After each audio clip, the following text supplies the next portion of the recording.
Hello everyone, this is Lindsay and welcome back to my channel. So today, as promised, we have two things going on. One is we're going to be talking about different ways to use 6x6 paper in our junk journal, since it's kind of an awkward size for most of our junk journals. And if you're like me, you love it and you hoard it, but you don't have a lot of ideas on how to use it. So I thought we'd just talk about a couple of those things. But before all that, I want to announce the giveaway for the In Love Arts mini giveaway. It is a 6x6 paper pack, washi stickers, and an embossing folder. So the winner of this giveaway is Elizabeth Rose. Elizabeth Rose. So Elizabeth, can you send me a message over on Facebook or Etsy, or email me at nevermorecreations@yahoo.com, and I will make sure these get to you. Elizabeth Rose was the winner. So now let's get into this. So I'm using two paper pads here from In Love Arts. I've got this one and I also have this one, and I will link both of these paper pads in the description box below so you can buy these if you like from In Love Arts. So there's lots of different things that you can do with these, but sometimes our brains just kind of stall on us when we're doing junk journals. The first thing that we think of is using them as pages in a junk journal, which I do that occasionally, but that is honestly a really awkward size when you are doing a journal closer to this size. This is my personal junk journal. It is very close. It's about 8x6. This was made by Michelle Perrin. So I'm using this journal just as an example. You could put a couple of these pages in a journal this big, but it is kind of awkward and there's not a whole lot of room, and it's hard to print on the other side. So you wind up, if it's not double-sided, you wind up with this bright white. So I mean, that is an option, but it's not my favorite option. That's just an option. So, but also the 6x6 winds up being kind of wide for most of the pages as well. So let's just play with a couple of things. So if you're working in a junk journal, decorating a junk journal, creating a junk journal, collaging in a junk journal, I'm just trying to find a page here while I am talking, a plainish page, but I've been working in this for a while, so finding that might be hard, but I'm sure I can find something, right? You can use it, well, that's not a 6x6, that's a 12x6 folded in half. We're just going to use this right here as just a plain page. We can always use it as like a page mat, and it's a little bit long. I'll show you what I mean by a page mat. I'm just going to use this ruler to rip some of it off. You could use scissors or you could just freehand tear, but this is what I'm going for. Now it fits, and it's just going to kind of mat the page and give me a background. I sure hope I have glue in here. I do. I always forget what I need when I have these videos. So then you can just use a glue stick or whatever your favorite glue is. I am just using a Dollar Tree glue stick that is super gooey right now. The back room I film in has kind of extreme temperatures. It's either too cold or too hot most of the time, and I don't know if that affected the glue because this is awful. But, you know, Dollar Tree never has the best quality stuff anyway, but it works. It works well enough. So, like just a page mat. Now I have kind of a floral background that I can go ahead and collage on top of. Maybe it's a photo mat and I can add a photo to, or something like that. So that is super fun for sure. Another thing, now we have that little cut off. We just tore this off. We can always do things with these. We can just add bits and pieces to collage up, make more color. You don't have to throw away these pieces. Just layer them up in different places in your journal. I'm going to add a little bit extra floral down there. Now we have just used an entire 6x6 page just by simply tearing. We've done like 2 tears and some glue. Perfect.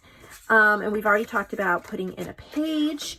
Okay, another thing that we can do, and let me just grab, I'm gonna grab this one here. There's lots of green in this journal. You can easily make pockets with this because it's a square. You can just kind of cut it in half. I'm just gonna kind of figure out where the middle is here. I'm gonna use my ruler again. It's hard to, I always work so fast.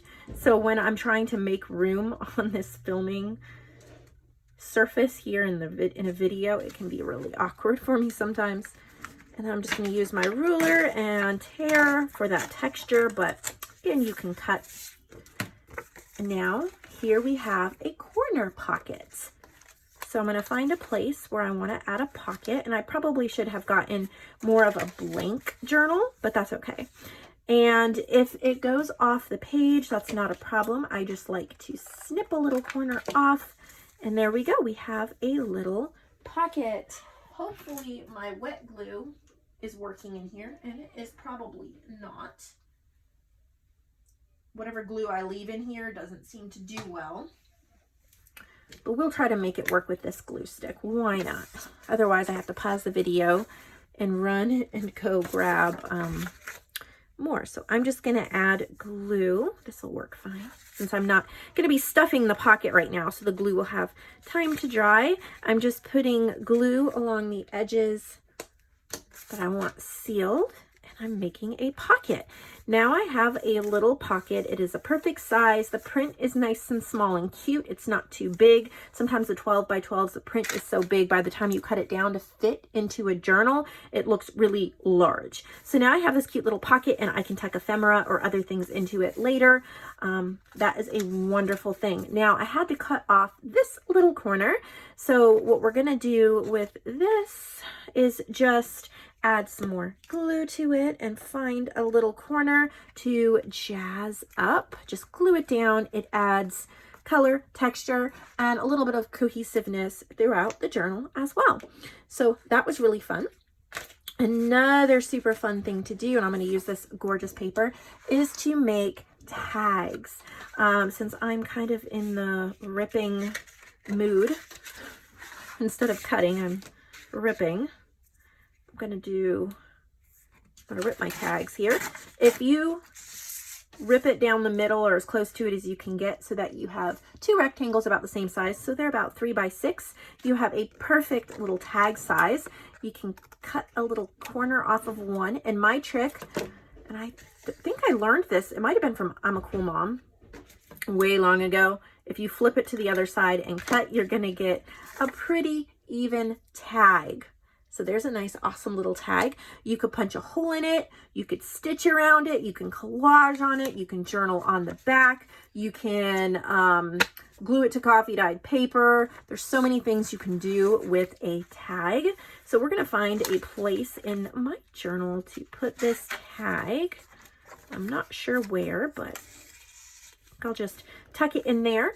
This is a part of a salted caramel K-Cups. It's like an off-brand coffee. I think this is from Aldi, but it's one of the coffees that I had this summer and fall. Just thought it would be fun to, I like to remember different kind of coffees that I've drank. But I'm going to just tuck the tag up under this flap, and then I can pull it out and I can glue things on it later. I can journal on it later. I can add things to it later. It's just another beautiful surface that goes with all my botanicals. And then obviously I can turn this into a tag as well. I'm not going to. I'm going to show you something else you can do with it. We're just going to make a little flip out or flip over or booklet or whatever you want to call it. If you fold it in half, you now have a 3x3. It is super cute. You can line it. You can put mini pockets. Let's see if we can put some mini pockets on it. Perfect. At least on one side, we're going to do this. You just cut them up and cut them down until they are the perfect size, there's so much you can do. Get out a 6x6 pad and just start adding stuff. You will be so surprised at how well it actually fits into your journal once you start. Now, we are going to make a little teeny tiny tag or something to put in there. Let's see what we have. You can always, just because the print, I just lost my glue, because the print is a lot smaller, cutting out a tiny little tag, and I'm just free cutting this, cutting out a tiny little tag is easier because the print is so small and so cute. So I just made a little tag and I made it too long, so going to tuck my little tag right in there. Obviously, you can embellish everything. You can ink the edges. You can collage on top of it. I'm doing basic, simple things just to kind of get the juices flowing. And then I'm even going to keep this little cutoff, and I'm going to find a little piece in my journal. I'm going to try to find that glue stick I just rolled off my desk. Here we go. And I am just going to add that here. The more little bits of layering just makes it so much fun. And then I'm still working off this page. I'm going to freehand rip a little square. I'm doing this all just off the top of my head. I did not pre-plan all this stuff. It's just ideas that I want you guys to think about. I'm sure you could come up with a million yourself. If you have things you love to use 6x6 paper for, let me know in the comments below. So I've just made this little tiny like label. I could put a sticker on here. I could write a date. I could write a name. So it just gives me a ton of versatility for when I'm using this later in my journal. So I've got a little pocket here. And it's empty, so I'm going to slip it right in there, and then I can pull it out and journal in it later. I almost always would just throw these away, but for the sake of using up every little bit, we're not going to throw them away. Especially if you're working on a pad in a journal, just make sure that you think outside the box, use every little scrap, glue it down somewhere. It will add to the wow factor when the journal is done, trust me. You think it's not a lot, but if you continue to do this, it adds up in your journal. Even if it's just a journal that you are making, it does add up. All right, where am I going to put this? Where am I going to put it? There's always places. There we go. So we've used all of those little pieces up. And we've only used a little bit out of the pack. Obviously, there's a lot more. You can take your paper punches and punch out. You have a smaller print, so more of it shows. You can use a die cutting machine. You can make a smaller journal. Like if this is the cover of the journal, you could use some coffee dyed pages, make a little booklet and clip it in, and then you have like a little notebook for writing it. So I just thought those were some quick and simple ideas. I didn't even get to this paper pad. Isn't it beautiful? But of course the same things. And if you are lucky enough to have a paper pad that has these tiny little cut aparts, then obviously cutting them out and using them in your journal and tucking them in little spots would be super adorable. So I've linked both of these paper pads below and where you can get them. I hope you also just enjoyed seeing some of the pages in my personal journal and adding bits and pieces that just make it more special. This is filling up quickly, and before you know it, I'll be starting a new journal. I'm excited about that. So thank you everyone for watching. And again, Elizabeth Rose, you won the giveaway. These are ready to go out, and you have about 24 to 48 hours to contact me. Today is Tuesday, right? Tuesday. So if I don't hear from you, then probably Friday, I'm going to pick another winner. So I'll see all of you in the next video.